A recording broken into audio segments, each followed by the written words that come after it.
Hi, Ria. Thanks for joining Um, us. This is an initiative from our NGO, which is called Reality and You. The primary essence of these meetings with different experts in the field is to gain various insights into a number of topics that people are, the issues that people are going through. And we Sure. would like to start off, getting some information about your background. Yeah, definitely. So, I guess my name is Ria Kishnani. I am a mental health psychotherapist from New York. I recently moved back 2 years ago now, almost hitting 2 years. I run a small company by the name of Mind Heal. And we have a few clinics across Mumbai where we offer individual counseling as well as couples counseling. And some of the areas that I focus on specifically are trauma-based sort of issues. So we go all the way from sexual abuse, emotional abuse, psychological abuse, a lot of couples counseling. We also specialize in eating disorders, and I guess that's a little bit of what we're going to talk about today. And of course, through the spectrum, anxiety, depression, all the way to the lower ending spectrum of Alzheimer's and people suffering from schizophrenia and things of that nature, but within the private practice, Right. sort of. Yeah. So Yeah, that's that's a little great. bit about me. That's great, Ria. And of course, our primary topic is about a healthy mind and a healthy body. So I think, Mm-hmm. like you just said, through the lockdown, I think we've seen a lot of Right. issues with eating. So there are many disorders, as you will highlight, as we're going to talk about. So there's anorexia, bulimia, and I think one of the most unspoken about, especially in our country, is about the binge eating disorder. Mm-hmm. So let's start. We are a country where we thrive on different cultural Yeah. values. So every state, every city has a different taste bud. So what do you think? Will you contextualize the eating patterns in the Southern Asian Right. countries? Yeah. I think food, Shraddha, is such a big part of our culture that's very fascinating. I think I first fell into the rabbit hole, as I like to call it, about eating disorders when I worked at National Eating Disorder Association in New York. That was my first sort of glimpse in my educational experience. That it was a whole new world, and I feel like I had never heard in Bombay or in India, people really talk about eating disorders Right. or disordered eating. And I'll go on then to explain what the difference is later on in this conversation. But I think food is such a big part of our culture. And I think that because it's such a big part of our culture, because it's so normalized and like we're talking about food all the time, that I feel like we overlook sometimes, people that are suffering from disordered eating or the disorders that you sort of mentioned here. So I think that as clinicians that are practicing in India, it's very important that we look at eating patterns through a South Asian lens.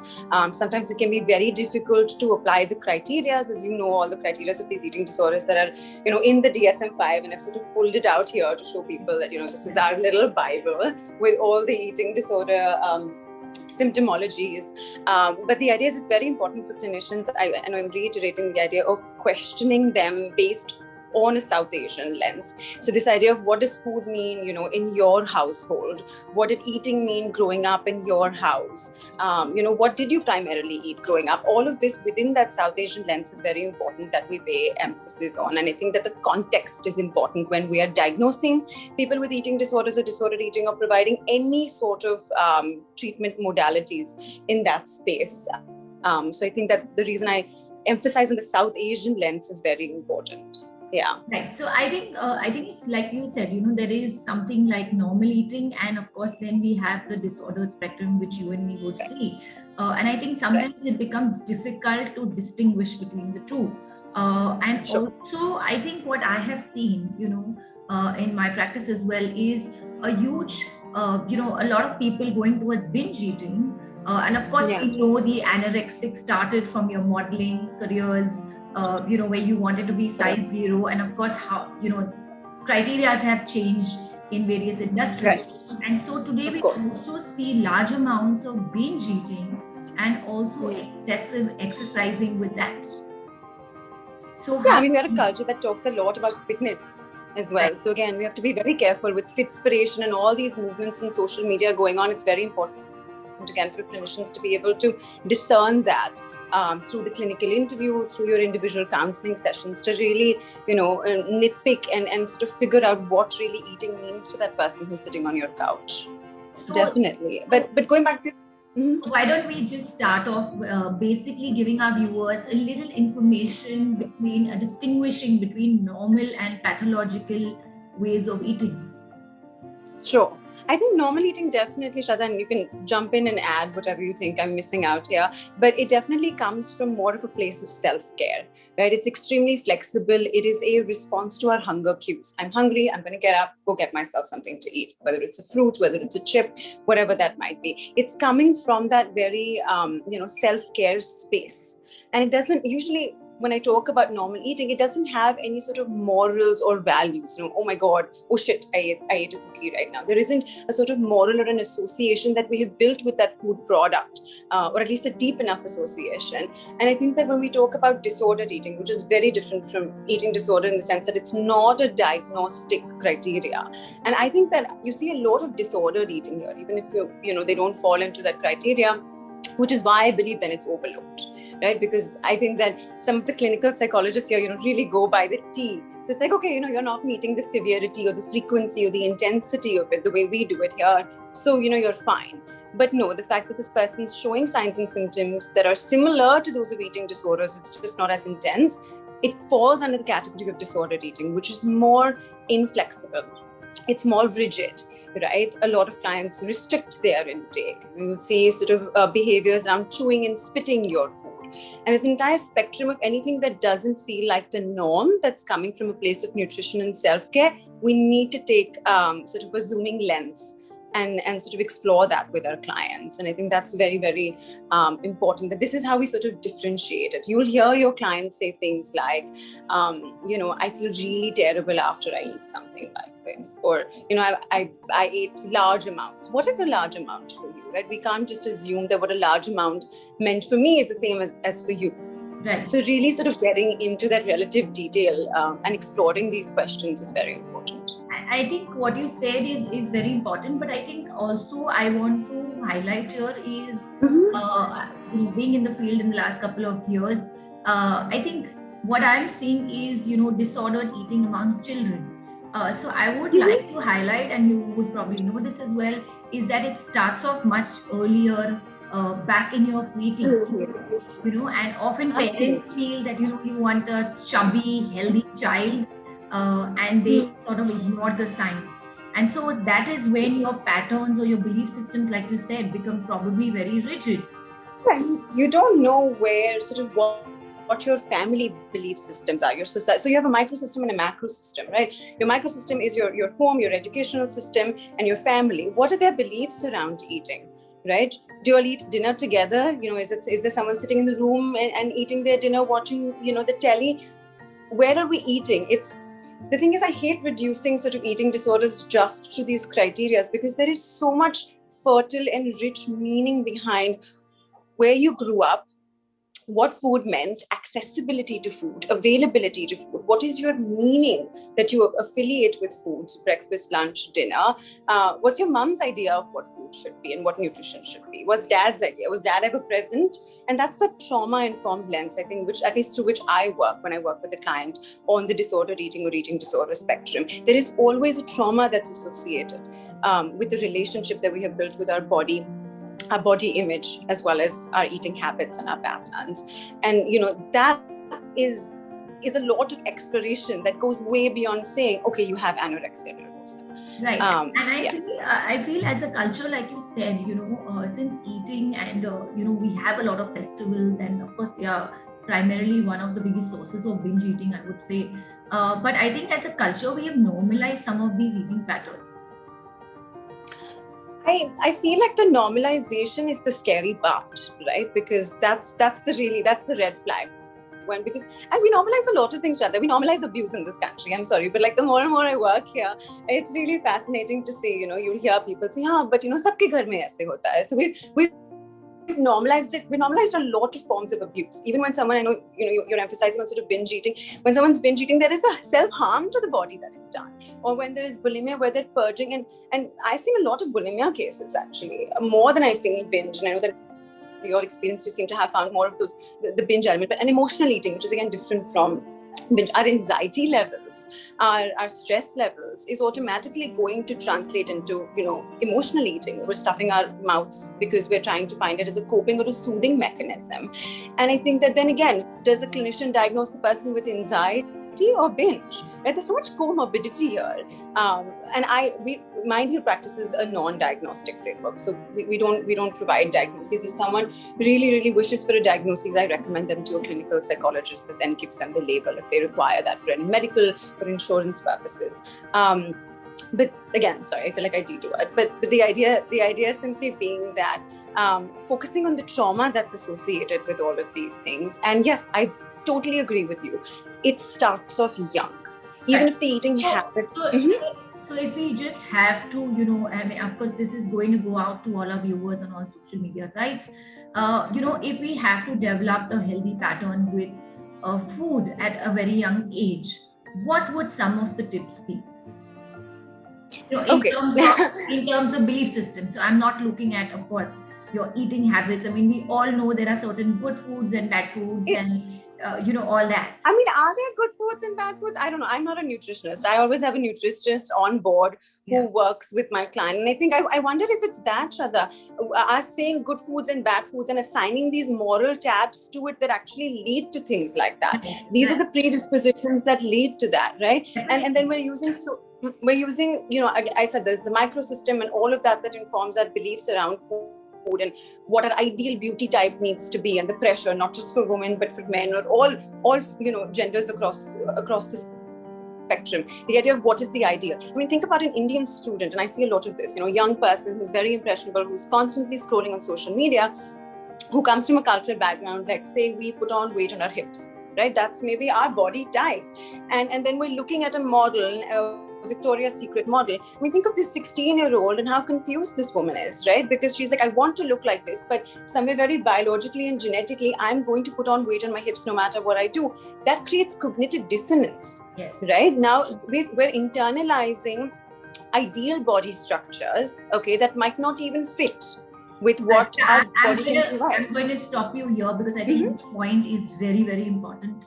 And yes, I think absolutely. With our current Instagram addictions, especially in the lockdown, I think what you really said is you're internalizing an ideal body image. And that is not, like you said, there is a destruction as to what you are and what you want to be.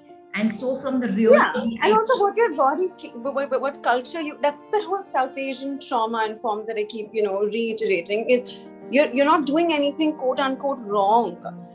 Even if you're following all these various diets that are out there, but you have a predisposition to put on weight on your hips based on your culture, right? Yet you're going to beat yourself up, which is this awful self-talk and self-loathing and the inner dialogue to have that sort of, body type that you're witnessing. She comes from Paris, for all I know, right? The model you're witnessing, and has a completely different biological predisposition to her body type. The cross-cultural comparison of these body types is again a starting point of bridging that cognitive difference. Also your climate and, like you said, a lot of cultural norms of what food meant for you in the childhood, what you were fed. Because I think most children do not, unlike the West, do not choose their meals until they are, say, probably 14 or 15. That's when they have the choice to say no to a particular type of food. Until then, they are fed what the parent likes. Yeah, and you, I mean, I have noticed that, I know that CBT, and I don't practice CBT per se, like explicitly, but I know that in CBT, we're talking about, this person has anorexia nervosa. Yes, we need to do these immediate things like, get a nutritionist on board, make sure their caloric nutritional intake is on point, all of that. Fantastic. We need to do that in order to make sure, the organs are functioning just fine, and that the fatality rates of people suffering from anorexia nervosa are shooting. Right. Absolutely, across years. At the same time, we also have to look at other phenomena that are happening. And I'm not sure if I'm directly answering your question, but I think it's an important point. Sometimes people control their... Sorry? So I'm just going to tell them the full form of CBT is cognitive behavioral therapy, and it's one of the psychotherapies that are practiced quite often, especially with eating disorders, as Priya has mentioned. So would you say, compared to the West, and I, of course, from my practice, I do feel that there are, very there's not much reporting on eating disorders. There's not much spoken about eating disorders. There's not much awareness, especially with the pre-teens and the teens. And although we see huge amount of anxiety, depression, body shaming, so give us your, what has been your experience? I think it's highly underreported. People, a lot of times, when I use these words when I'm working with my clients, they don't even know what I'm talking about. And that's the thing. It's that psychoeducation piece that we're missing out on. And I don't mean to sound skeptical when I say this, but I have met nutritionists or doctors in the medical field that have actually body shamed some of my clients. So the body shaming is even prevalent within the healthcare system, unfortunately, right? Because we have this weight stigma. We are not trained, and if I didn't have this experience abroad, maybe even I would not be trained. So I understand that there's a dearth of this, right? Of the language that we are using when we are dealing with clients that are experiencing this. I think we need to start going a little below just symptoms and the medical structure. Issues like, body dissatisfaction, body dysmorphia. We're talking about perfectionism, which I see a lot of that. I mean, we're a very high achievement oriented society where, kids are beaten if they're not getting that 99%. That perfectionism can come out on the body, right? So we can talk about perfectionism as a clinical issue, and the comorbidity could be something like an eating disorder that's not looked at, right? But we have to talk about the perfectionism here. Sometimes people are living in such chaotic lifestyles or backgrounds or house environments, whether it's a joint family, whether it's the couple who is about to get divorced and the child, they can't control a lot of things in the outside world. They control their food. Why are we not addressing those problems or these patterns to understand what is the trauma that's informing the relationship with the food? I think all of that, even for nutritionists, and I work closely with a few nutritionists in Bombay, when I work with certain clients, they have to start seeing it from that angle, more than just a client is being resistant to eat or is being difficult. I mean, the language I've heard people use here, she just doesn't want to eat. And that's not true. That's why she's here, right? We use words like a challenging client and resistant and dismissive, but we really need to understand the underlying phenomena of why they have developed this pattern. Right. So if we go on the themes, like you mentioned, perfectionism is, I want to achieve that perfect body type, and the social media highlighting various, models out there. And I think this is increasing among the youth, right? So what, like you said, people can have issues of divorce, issues of single parenting, people can have sibling rivalry. There are various issues going on, and you're removing your frustration, or like you said, you're controlling your food. How would you address such a client in therapy? Okay. I find it very interesting, Shraddha, how people here ask you things like, give me some tips and advice and suggestions. I kind of abhor these three words because I think it's such an individual basis situation. I think the first thing as a clinician is building a rapport with the client. And these answers might not directly answer your question, but, building a rapport with the client. Why should this person talk to you about anything? Right? Let alone, what it was like growing up with a mother that shamed her every time she took one more chapati. Right? Building that rapport is so important, that trust, that confidentiality across time. And I think that exploring all the questions, and I'll reiterate a few of them, right, is the starting point of understanding an eating disorder.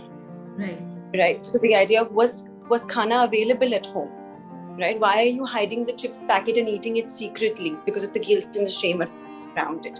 Okay. I grew up with 10 siblings. That means if I didn't get to the kitchen on time, that ice cream that I've been craving for since morning is going to be over. There's a hypervigilance and a trauma created, right? Even though now she might have access. Maybe growing up, there wasn't that much food for 10 siblings. So everyone had to fight for that last chapati, or they had to cut it. Right? We don't know the backstory is so important, rather than just trying to rip the symptom off. And yes, it is also important then to understand the relativity. So when someone says, I'm throwing up, what does the throwing up look like? Are you using a diuretic? Are you using a laxative? Are you purging? Are you putting your fingers into vomit? It's very important to get to the details to understand that. Right. What you do then in terms of quote unquote healing this person, or in that process, is the unlearning of these patterns. Right. I don't. I mean, yes, I do believe that keeping a caloric intake, or the more tangible tools is essential, but unlearning that. No, Unlearning that maybe your I think that is definition. what therapy is about, right? Changing. It's all about unlearning. Yes, yes. And And changing some relearning of the conditioning, that you have given yourself in childhood. Yes. And reconditioning your brain. And I think it's a Absolutely. very important tool which is not taught. I mean, in academic curriculum, these are not some of the issues that are brought about, but we would see that a lot of body shaming happens from school. Yeah. Absolutely. Bullying is one of a lot of the main causes, and that's also a very primal age where you're developing that relationship with food, right? Where you're looking at puberty. Along those times, it can be the starting point of a lot of it. Bullying, teasing, all of this starts. Teachers, I mean, I grew up in a school where a teacher called someone fat and told them, oh, look at you eating away in the middle of the class. Look at you, you're just growing, right? These are things that, again, our educational system, even our healthcare system, they're not. I've been to nutritionists that have, said, oh, but you're so thin, right? But nutritionists, you go to be healthy, right? Or they look, or someone sitting over there telling a client that wants to lose weight who has thin privilege and is not acknowledging her thin privilege. Right. It's quite a mess. Yeah, it's quite. To be honest. So, there are certain factors, and there has been a lot of studies and a lot of research on the biological basis of eating disorders. We've spoken some of the psychological and social factors, right? But there have been a lot of brain imaging studies where certain parts of the brain are responsible for food, for impulse, in case of binge eating disorders. Tell us something more about that. I think the biological components, even though I do believe the psychosocial seems to have overrid the narrative, but the idea of biological factors that are impacting it is also very important to look at. Today, someone that suffers from, say, a restrictive or food intake kind of disordered eating, right, could have gastro issues, right, could have acid reflux, which can then lead to that. So maybe it started off with a gastro issue, okay, that can lead to a restrictive / food intake disorder. It's important that, again, we go back to the root of where it starts, right? Sometimes simply having anxiety, as I gave you, can lead to sort of a binge eating or a restrictive, for example, right? So it wasn't the eating disorder that we have to emphasize. And then maybe the root cause is the anxiety that she experiences every time she goes out or whatever, whether it's a social, whether it's agoraphobia, whatever you will, that anxiety underpinning might be.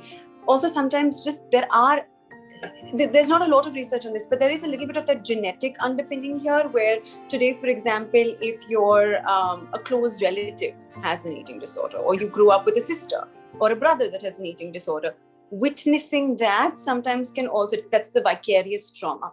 Right. Right. That's another sort of biological piece. If you're having a bariatric surgery, eating changes as a whole for you. So all these physiological, biological components can also be the starting point of a lot of the eating. It's a bi-directional thing. The eating disorder can lead to that at the same time. Yes. So, in terms of emotion, we often see people going through a lot of guilt, shame, embarrassment. And like you said, there could be biological predisposition to certain of these psychological conditions, which we have seen, whether it's anxiety and eating disorders. But like you said, the emotion behind it. What themes of emotion do you see? Whenever I hear a client talk about, and this is overgeneralizing and maybe even stereotyping, but every time I hear a client sort of talk about the guilt that they feel after they've eaten something, or the shame, there is usually an internalized narrative of either a parent, a significant other, someone very significant. It could be a caretaker, a teacher, okay? That's what they're repeating to themselves. And that's that whole piece of like, I have I usually ask the client, who do you sound like when you say that? And they'll be like, you know what, that sounds like my mom growing up. And that's the piece, that's when we're hitting. We have to psychologically individuate from these parents. We have to psychologically individuate from these caretakers or significant people that either harmed us or bullied us or shamed us. Right. A lot of Indian parents really shame their children. Right. And I just want to point out, but I also see a lot of low frustration tolerance, and so a lot of frustration levels have been very high. Stress levels, like you said, have been very high. Yeah. And most of the times, people don't have healthy coping. And one of the ways in which we start one of the patterns that we start developing behaviorally is going to unhealthy habits of eating or drinking. But tell me why we do that, right? My point is we blame the client, or we say, you have chosen an unhealthy pattern, which is drinking your problems. I acknowledge that. Or any form of addiction. Even binge eating has that element of that addictive sort of impulse, compulsion of eating. Okay, but why did they go there? Why did they not go to mama who could, be a source of support? It's the emotions, right? So we can talk out the emotions, right? We can paint out the emotions, this healthy coping mechanisms. Why didn't we end up at a therapist? It's usually because we have lacked either that guidance or we're surrounded, and again, we come back to a traumatic backdrop. Right. So how do you think as a culture, and, of course, I do not see many people talking about this. So how do you think as a culture, we can help the current youth, overcome their feelings of, forget overcoming. Let's start by acknowledging their feelings of. Yeah, I was going to pick you on that word. I was like, I don't know if we can overcome it. So I think the first step is to acknowledge their feelings and to say, you know what, maybe I'm feeling like this because I put on some weight. Maybe self-acceptance is the key here. What would you think? Or exploring what you're 100% right? This idea, number one, psychoeducation, right? Which again, our school systems don't do. And now with conversations like this, I know that across the pandemic, there were a lot of live conversations where people started talking about this. And last week actually was National Eating Disorder Week. In New York, that there was an entire parade happening there. But the idea is the psychoeducation. We're now following more body positivity, pages. There are movements. There are tangible organizations in our society that are, propelling that. I think that's number one. Number two is this idea of actually seeking support. And seeking support. And I always say someone that has done this work, because I think that a clinician that, has not done a significant amount or even a decent amount of sort of work or clientele in this can actually re-perpetrate the trauma a little bit. I have clients that have been to nutritionists that come back saying, I think she actually, body shamed me as I was sitting there. So again, to be careful. And if I'm a clinician that doesn't work in a certain aspect, please refer them to people that let me go from a perspective as to when will you start, like you said, having conversations around this is very important. How would a parent, should a parent seek out, therapy, psychoeducation at a very young age? Yeah. I think that being able to have a conversation with your child that is I know it's so hard, I say these words, but it's very hard to embody the spirit of it. But a non-judgmental conversation that comes out of a place of care and concern. Why is it that I feel, that you haven't been eating much these days, right? Do you not like the food, right? That's the starting point. Or is there something that you would like to eat? Or if it's none of that, as they're digging and as they're prying in this non-judgmental capacity, the minute you go to a child and says, why are you not eating? Is mama not cooking good food? You see the tonality change? The kid's going to be like, go to hell, man, I don't have this conversation. Or why is the khana, in the dabba not being eaten? We have to pay attention. Some families can be very neglectful. They don't even know their children are not, eating, and the dabba is just coming back and it's empty. But this, I mean, not empty. Or their friends are eating it. So there's definitely a degree of concern that needs to be expressed, and at the same time a non-judgmental conversation that sometimes we need to bring ourselves to that level of saying, I'm really concerned about this. Do you feel like if you don't want to talk to me about it, can I get you someone who you can talk to about it? I don't blame 14-year-olds that don't want to talk to their parents about everything. Right. And I think it's very important here to emphasize that, therapy is not only for depression. Since the pandemic has shown us that yes, the anxiety levels have gone up, depression has gone up. But I think there are many, many more concerns that we can address in therapy. And eating being one of the primary concerns, right? Because you cannot stop eating at any given time in your life. So having a healthy relationship is very, very important. With food, with your body, with all of that, I think it's highly important that we have that. And it's a relationship with ourselves, technically, right? And there is a lot of, again, you won't see, but it's not very overt, it's more implicit. But sometimes people that have been through, were beaten up growing up or sexual abuse, they also have not a very good relationship with their body. That impacts the eating disorder. disorder. How are we not making these connections is my point, right? So again, when we go back to as a clinician, I think it's important to be able to draw these links, to be able to draw these parallels, right? I know I do this, and I don't recommend that people not do this in a therapeutic space, but like a body scan, like I make my clients sort of, draw a little silhouette of themselves. We color different parts of the body. You'll be surprised what comes. Right. It's, they'll color their hair, red and say, red is because I like this part.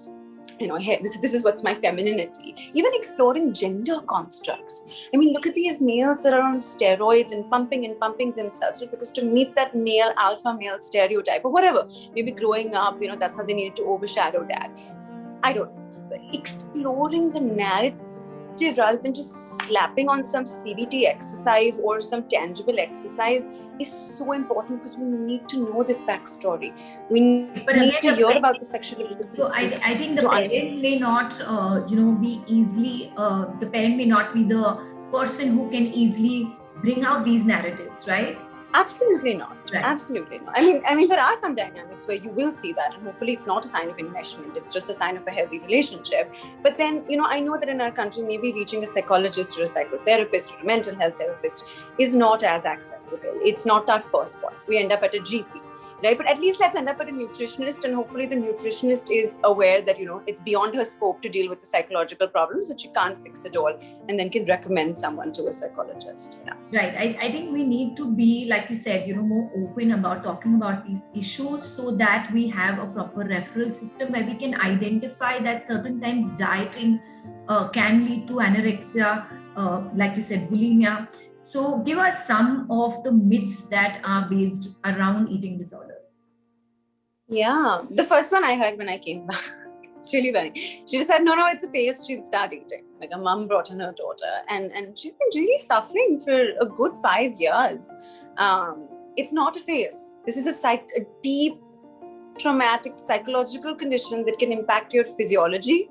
Your daughter can stop getting her periods, and that's the only time they begin to realize it, right? When the girl doesn't get the periods, or when there are, and that's another thing. You can't look at somebody. That's another myth. You can't look at somebody and know if they have an eating disorder. Of all body types, all body shapes, all genders can have an eating disorder. So an auntie saying, "Oh, but itni patli ho gayi, so you must be having an eating disorder." That's not how it works, right?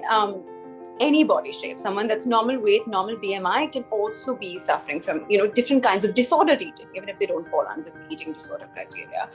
So those are two. It's not just a girl thing, okay? Men suffer equally from eating disorders. That also need to be, and I think just men in general need to be seeking out help in our country. And I think among the anorexia, bulimia, and the binge eating, and I think men would probably, we could do research on this, but the binge eating would more be towards men, like you said, reaching the alpha. I've seen it across, Shraddha, to be honest, but again, we don't have a lot of research in India, and I'll tell you a little bit about what me and a colleague did over lockdown. We actually just got published 2 days ago, so we're very excited. Finally published in Indian journal, but very little research on eating disorders within Indian populations, which is a big dearth. So I feel like anyone wanting a PhD topic out there, please do research on eating disorders within Indian sample populations, and maybe even men specifically. So it's not just a girl thing, and it doesn't just affect the West. Right. Eating disorders are very real. Asia is filled with eating disorders. A part of me goes, look at our beauty type norms, right? We have this idea, I go back as far as saying, in China, they break your bones to make your feet small to be desirable. That's the extent we're yet at. So you can only imagine the amount of beauty standards that are placed on men, on women here. And then on top of that, we've added this beautiful layer of fitspiration and fitspo, and I don't know what's going on, cult fitness and all of that. And and then diets, which are numerous, in the midst of this beautiful, layered cake, we don't know what's happening. Who is really healthy and who really is promoting disordered eating in that capacity. So, right. Yeah. So I think, like we said, moving towards a more acceptance, self-acceptance is probably. So what other suggestions would you have for, young people who probably are facing these issues? Sometimes, often enough, parents don't also accept it. That this is an issue, like you said, it's a phase, it may pass over. Maybe she's in a bad mood, maybe she's having her periods, maybe in terms of men, they want to exercise. They don't want to see it. Yeah. They don't want to see it. And you'll hear people, I don't know, I've heard people I've overheard conversations at restaurants where the father is telling someone that's, quote unquote larger, the idea of, you have to get married now, so just stop eating. Right? These very blatant statements that are just thrown out there that are highly shaming. But yeah, I think to answer your question, compassion, right? Like this idea of just having compassion that our body is more than just an object, that it's functional, that it's serving you, right? A lot of times when I find out, when I explore with my clients relationship of the body, they're so disconnected. Yeah. We're in our heads all the time, right? So we're so disconnected that this now becomes an object that has to become malleable. This is not an object, right? This is functional. And to be able to develop that relationship and compassion. Right. So I think when you're saying that also, you know that your body, like other things, cannot be stable always. So I think when you spoke about perfectionism, so there is going to be a little bit of fluctuation, which is normal. And except or a lot of fluctuation. Yes. Right? And that's the comparison. I just want to point out, among athletes, and especially again going back to kids, because they start off very young, there is a very high proportion of eating disorders even there, because to have that athletic body as a swimmer or a tennis player, it's difficult. It's pressure, it's perfectionism, it's competition, performance, it's all of that. Do you see any more cases in terms of in sports of eating disorder? Yeah, absolutely. I think I've worked with one or two in Mumbai over the last 2 years, when they compete at those, crazy state and, state levels and all sorts of levels. And that's a lot of pressure, right? And not just in sports, but even allied sports like skaters and things like that, where stamina is very important. And that's the part where, it's this idea of, yes, you have to do certain things and you have to run a certain protocol and a discipline. How do you do that in a gentle, compassionate way, right? Where there is movement, where we go back to that normal eating definition, Shraddha, where there is flexibility, right? Where there is flexibility, where there is understanding of the body. My body is sore right now. We're listening to ourselves. We have a tendency not to do that. We're a very collectivistic society where we were always constantly being told what to do or have internalized what we're supposed to do, right? But when our body is screaming and shouting, it's burnout, it's burnout, it's burnout, you're tired, we have a very awful way of then neglecting that voice, suppressing that voice, shaming that voice until our body is just collapsing and we're being taken to the hospital. Right? That's our only one sign. And another thing, Shraddha, I think I missed this point, but I think it's very important, is having role models. This piece of, you said, what are some of the things that you encourage when you're working with clients of different body types and different shapes, is to have a role model that feels like you. Or of that body type or shape. I think as we said, the movie industry has a huge impact. And I think from the Bollywood industry, somebody like a Vidya Balan, accepting her body in different roles, and just being that's body confident, and being just very confident about herself. Yeah, and the idea is having kind of those role models for your different shapes, body sizes, forms is another very inspirational thing. We need that. Or even for color, like I always say, like our community has this very wide standard idea, is making your idea of what beauty is, or broadening or diversifying your definition of beauty. I think that's very important for our community as a whole, which God knows when that will happen. But at least we're making that small change of saying, how can you define what beauty means? What is your relationship with food, divorced from what your mom thinks about eating cheese, right? That's that individuation, that unlearning to then relearn a pattern that serves us more. Right. Would maybe encompass what the sessions look like in a very superficial way. Right. So just giving a few tips on psychoeducation, which we spoke about. We have to start it young. We have to start it right there. There is not much spoken about in schools and in our culture on a daily basis. And so, what would you really highlight as part of the psychoeducation program? Schools need to start calling people like us. I mean, that's the only thing I can say, right? Whether it's workshops, whether it's NGOs, or even corporations, right? Where there are masses of people, even if it's within, short periods of time, or people need to start accessing information like this virtually, to be able to gain this. Just how we spend so much time on finding the best doormat, we need to spend the same amount of time in being able to sort of invest in ourselves. But again, I go back to the idea of, if you're brought up like that, if your parents say, take a mental health day off, or yes, I understand that it's not a stomachache, that you're anxious and let's work through this. It of course encourages that population to reach out a lot more than people that weren't raised in environments like that. But when we're 17, 18, we have access to the computer, we have access to so many resources, hopefully, if you're from a certain, economic status, of course, reaching out to those spaces. Right. I think is extremely sometimes I want to bring out this point because it came across. We have a lot of religious norms as well. So you're a Jain, you're a Gujarati, you're a Marwadi. Certain food types are allowed, certain food types are not allowed. Would that also be contributing factors to binge eating disorder, anorexia? Absolutely. And which is, it goes back to that idea, and I'm so glad you brought that up, right? Sort of that religious, spiritual fasting, right? We have Ramadan, we have all sort of these things that are food related. And the idea is going into that, asking these questions, right? What are your religious ideas about food? They talk about Navratri and how they, celebrate. Is food only associated with celebration? What kinds of food are associated? That in-depth detail is what happens across time in a therapeutic relationship. This is not something somebody's going to fill out in an intake form for you.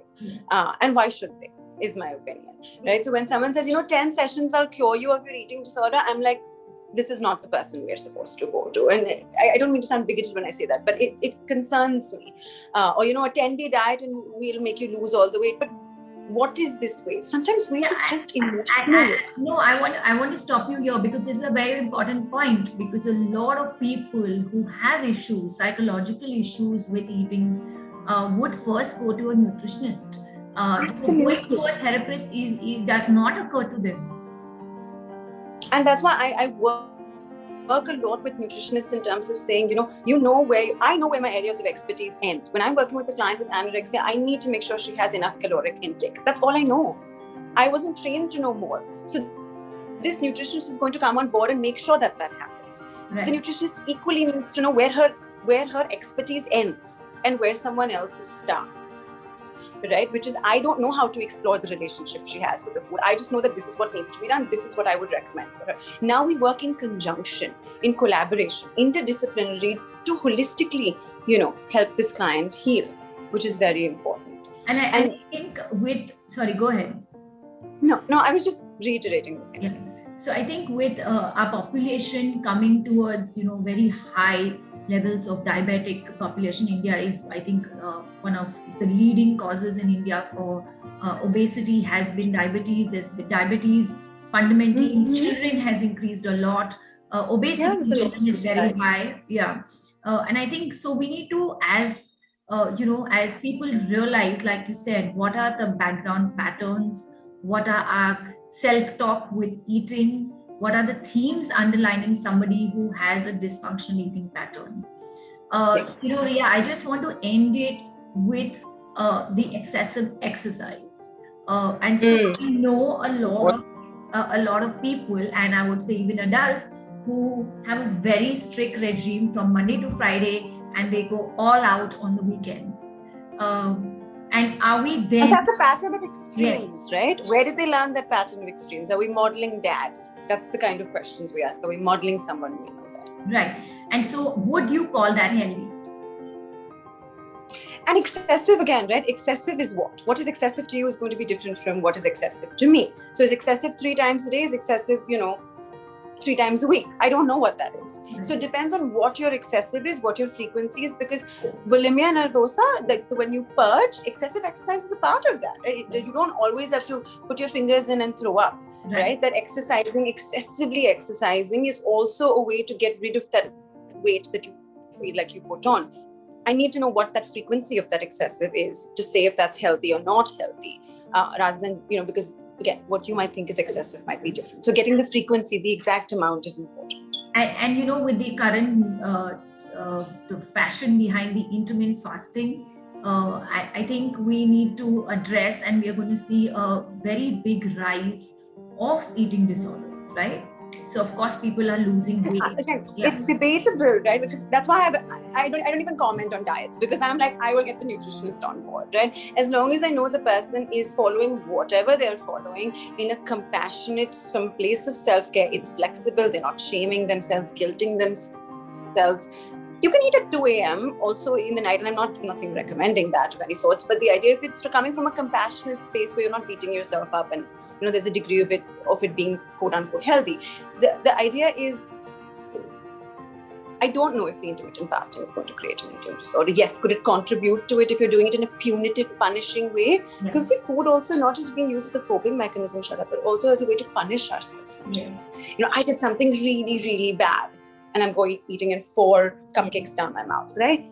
It's coping, but it's also me punishing myself, maybe because growing up, mom punished me somehow. Maybe she took away food, or I won't eat dinner today. I got to be on my exam. I'm not going to eat dinner today. Where did you learn that from? To punish yourself by not eating?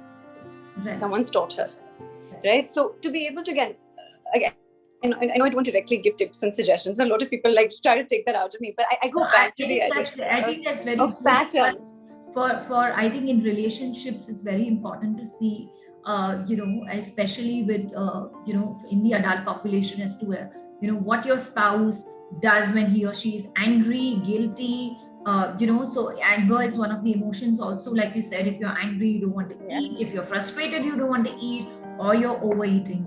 Riya, we have finished our time, and so any last comments that you would like to share, on this very, very important topic? Mm-hmm. Yes, I just actually want to put something out there that I have been working on with a colleague of mine who's also a nutritionist from the UK. We actually have created this course called Navigating Eating Disorders for Healthcare Professionals, specifically for healthcare professionals, that talks about all the stigmas and the biases and how to unlearn them as healthcare professionals, so we don't end up perpetrating them onto our clients. It just got accredited from the Mayo Clinic in New York and Columbia University, which is my alma mater, and it's going to be out there on the IADP, which is an international eating disorder sort of place for people to access, and for healthcare professionals to actually take that course. So we're really looking forward, for people to train themselves, do that course, certification course for professionals. For people out there that are in the academic world, like, let's start doing research on eating disorders. I know that I brought up the idea. We did one on depression, anxiety, and stress, and its correlation with disordered eating during lockdown. Lockdown brought out a lot of this, and COVID research being extremely important. Hopefully 10 years later, they will want to know what happened then. And we saw positive correlations as depression, anxiety, and stress kept fluctuating. Our eating patterns fluctuated as well. So that's published. I think that's great work. Thank you so much for coming on board and helping us understand some of the patterns, themes, styles. I think from whatever we've spoken, psychoeducation is where we start, specifically in India, because I think we are lacking in that. Like you said, psychoeducation not only for the normal population, but also for healthcare workers. So guys, please reach out to Riya and her colleagues at her center. We'll keep the details of where you can contact her and her email details as well. Thank you once again, Riya. Thank you so much. Thank you for having me on board, and good luck with this fantastic charitable venture. Thank you so much. Take care. Bye. Bye-bye.